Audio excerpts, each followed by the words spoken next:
ஒரு ஓஜஸ் மூச்சு போட்டுட்டு இந்த உணவை சாப்பிடுங்க முதல்ல ஆரம்பத்துல. அப்ப ஆரம்பிக்கக்கூடிய நல்ல மேக்னடைஸ்டு ஃபுட்டு உணவை ஆரம்பிக்கிற ஜீரணம் ஆகிற போது தொடர்ந்து பின்னால சாப்பிடக்கூடிய உணவெல்லாம் நல்ல ஜீரணமாகும். நாளாவட்டத்துல ஒரு மாதத்துக்குள்ள பார்க்கலாம், ஒரு நாள்ல ஒரு பங்கு உணவு குறைச்சிடும். இன்னொரு 4 மாசம் ஆச்சுன்னா பாதி கூட குறைஞ்சிடும். கொஞ்சம் குறைச்சிக்குங்க. ஐயோ இவ்வளவு குறைச்சிட்டா உடம்பு என்ன ஆகும்னு பார்க்க வேணும். நாம இப்ப சாப்பிட்றதே அதிகம்தான், அதை குறைக்கிறது நல்லது. 4 வகையில நமக்கு உடலுக்கு சக்தி கிடைக்குது. உணவு, காற்று, பூமியில இருந்து அந்த அணுச்சிதைவுல இருந்து வருது பாருங்க ஐசோடோப்ஸ், அது அஸ்ட்ரோனாமிக்கல் ரேடியேஷன்ஸ். இந்த 4 வகையில நமக்கு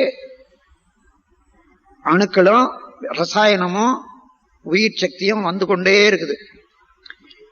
நாம வயிறு நிரப்பி முழு வயிறு நிரப்பி வச்சுட்டோம்னா உணவுல இருந்து மாத்திரம்தான் எடுக்க முடியும், மற்ற காத்துல இருந்து கூட எடுக்க முடியாது. ஏன்னா இது வரைக்கும் வந்துடுதுன்னா காத்து எங்க மொத்தம்தான் போகும். அதனால அதுல இருந்து கூட எடுக்க முடியாது. அப்புறம் பூமியில இருந்து வரக்கூடிய சக்தியும் எடுக்க முடியாது, அதுவும் வீணா போடும். அதனால கொஞ்சம் குறைவா இருக்கிற போது இந்த 4 வகையிலையும் சேர்ற போதுதான் உடலுக்கு வேண்டிய எல்லா ரசாயனங்களும் நமக்கு கிடைக்கும், நோய் இல்லாத இருக்க முடியும். அதிகமா சாப்பிட்றத விட கொஞ்சம் குறைவாகவே இருந்துட்டா ரொம்ப நல்லது.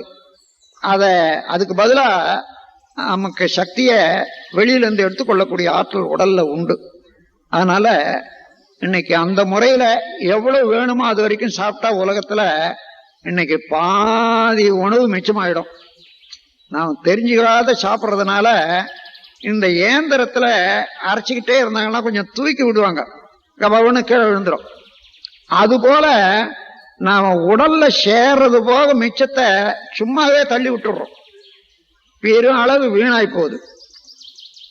உண்ற உணவு உடல்லையே ஜீரணம் ஆகணும். அந்த அளவுக்கு இருக்கணும்னா நாம சாதாரணமா சாப்பிட்றது அதிகம்தான். அது பழக்கம் ஆகிப்போச்சு. அதுலயும் நம்ம வீடுகளில் இருக்கக்கூடியவங்க தமிழ்நாட்டில் ஒரு பெரிய ஒரு அன்பு, அந்த அன்பு உபதிரவமாகவே இருக்குது. எப்படியாயிலும் உள்ள போட்டு துருத்தி விட்டு அனுப்பணும்னு நினைப்பாங்க. ஒரு விருந்துக்கு போயிட்டா நான் என்ன தப்பு செய்தேன், என்ன இப்படி வதைக்கிறீங்களேன்னு கேட்கறது உண்டு நான் சில இடங்கள்ல. இல்லைங்க இது நல்லா இருக்கும் அது நல்லா இருக்கும், நானும் நல்லா இருக்கணும்னு சொல்றதுக்கு உண்டு. அதுபோல அவர்களுக்கு பிரியமானதை சாப்பிட்டோம் என்ற அளவுக்கு நாம கொஞ்சம் மனசை திருத்திக்க வேண்டியதுதான்.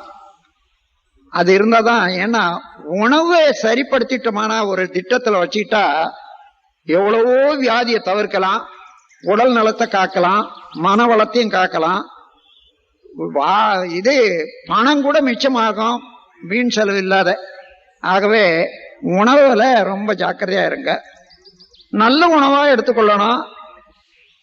எண்ணெயில பொரிச்சத கூடுமான வரையில தவிர்க்கணும். இந்த காயகல்பம், யோகம், இந்த பயிற்சியில இருக்கக்கூடியவங்க உடல் உரமுள்ள வேலை செய்யறாங்க பாருங்க, பளு, அதாவது மண்ணை தூக்கிறது கொள்றது அந்த மாதிரியான அவர்களெல்லாம் எண்ணெயில பொரிச்செல்லாம் சாப்பிட்டா இழுத்துக்கும், ஒன்றும் பண்ணாது. ஆனா மேஜையிலேயே உட்கார்ந்துட்டு இருந்து மூளை வேலை செய்யக்கூடியவங்க அந்த மாதிரி லேசா இருக்கக்கூடிய வேலைக்கெல்லாம் எண்ணெயில பொரிச்ச பொருட்கள் ஜீரணம் ஆகாது, உடலுக்கு நாளாவட்டத்துல தொந்தரவு தான் கொடுக்கும். அதனால எண்ணெயில தாளிச்சு சாப்பிட்டுக்கலாம். எண்ணெயே நேரடியா போட்டு கூட இப்போ ஒரு இட்லி இருக்கு, ஒரு ஸ்பூனு நல்லெண்ணெய் ஊத்தி சாப்பிடலாம், அதனால ஒன்றும் தொந்தரவு இல்லை. எண்ணெயில பொரிச்சு சாப்பிட்ற போதுதான் எண்ணெயும் கெட்டு போகுது, அதுல பொரிக்கிற சாமானும் கெட்டு போகுது. அதோட மாத்திரம் இல்லாத 2வது தடவை 3வது தடவை அதே எண்ணெயை உபயோகப்படுத்துவாங்க. அது ஒரு தடவை எரிஞ்சு விட்ட எண்ணெய் பாயசம் மாதிரியாக நினைக்கணும். ஆகையினால அதையும் 2வது நம்ம வீடுகளில் பலகாரம் செய்தா அதுக்கு கலர் போட்டு அழகாக பார்த்துதான் சாப்பிடணும்னுட்டு ஒரு பிடிவாதம். இந்த மெட்டானில் எல்லோஜிசின்னுட்டு ஒரு விஷம் இருக்குது. அதை ஜாங்கிரி பவுடர்ன்னுட்டு அழகான பேர் வச்சுட்டு விற்கிறாங்க. அதை வாங்கி போட்டு அதை செய்வாங்க. பார்க்கறதுக்கு மஞ்சளா அழகா இருக்கும். அதை போல பாய்சனே இல்லை உடலுக்கு. மேல்நாட்டுல எல்லாம் அந்த மாதிரி மருந்துகள்ல உடலுக்கு கேன்சர் முதலெல்லாம் வருதுன்னு கண்டுபிடிச்சு அங்கெல்லாம் தள்ளிட்டாங்க. உணவுக்குன்னு கலர் சிலதை உபயோகப்படுத்தணுன்றது அதுக்குன்னு தேர்ந்தெடுத்து வச்சிருக்காங்க. இங்க நம்ம நாட்டில் அந்த அளவு வரல. ஆனா சட்டம் என்னமோ இருக்குது இதெல்லாம் உபயோகப்படுத்தக்கூடாதுன்றது. நான் வீடுகளில் நான் வாங்கி உபயோகப்படுத்தினா அவங்க சட்டம் என்ன பண்ணும்?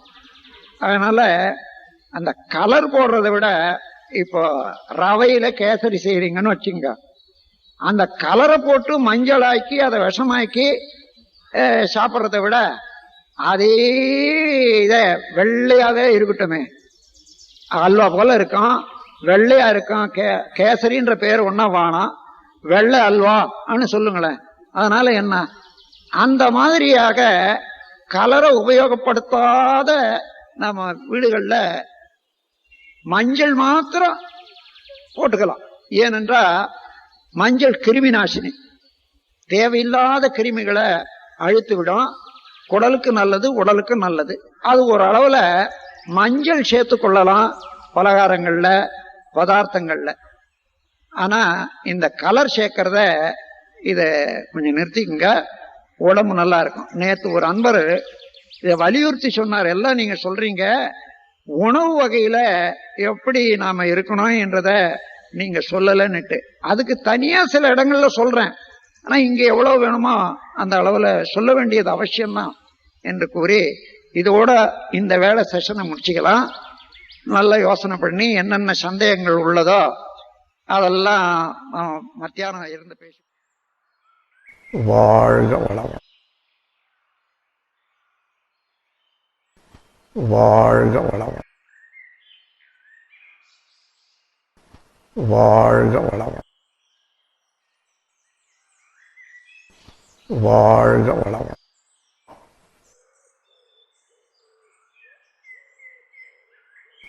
வாழ்க வளம்,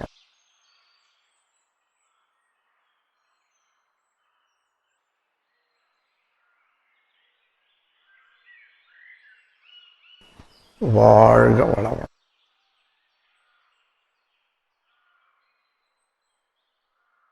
அருட்பேராற்றல் கருணையினால் உடல் நலம், நீளாயுள், நிறை செல்வம், உயர்ப்புகள், மெஞ்ஞானம் ஓங்கி வாழ்வீர்கள். வாழ்க.